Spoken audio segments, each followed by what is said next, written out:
lepode no. Kawadhi nyime, piny owacho koro yawa yanga kuonde tiegruok yor mbui kuonde makwan gi romo 274 kendo geto yaw mamoko 1450 kaka achiel kuom yore mag neno ni rowere oyudo tije. Kolose kaunti ma Kakamega jotend migepe Musalia Mudavadi wacho ni sirikal oseketo kenge makare mag neno ni chenro duto itimo yor mbui kaka yorno mar dwoko chien dhungruok e apises mag sirikal. Kinde go Mudavadi odok ne piny owacho kaluwore gi rem margi e chuogo duol matayo yiero pachoka IEBC kowacho ni doho ema osedeko chiwo thuolo mar timo kamano.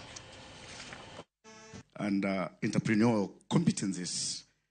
The free internet provided in these hubs enables our youth to acquire digital skills and connect to global online learning and e-commerce resources. Access to reliable power, either from the national grid or solar systems, is critical to maximize the impact of these hubs on the local communities.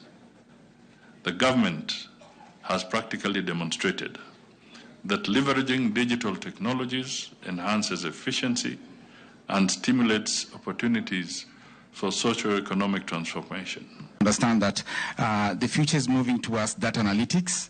So key skills in Excel, SQL, Python, those programming languages, web development, software development, cloud computing, AI and machine learning. What we need to encourage most will be continuous learning. Continuous learning is important. AI is not going to take up our job, but it will create multiple jobs. Yes. And the multiple jobs I'm talking about is what I've just read about. Okay. So we need to upskill in those areas. We have established about 274 digital hubs across the country. This is one of them. And when we had conversations, our aim is to ensure we engage. We don't just launch and leave it. We want to engage with the various stakeholders. And we said wherever we travel across the country, we want to be able to have engagement through town halls.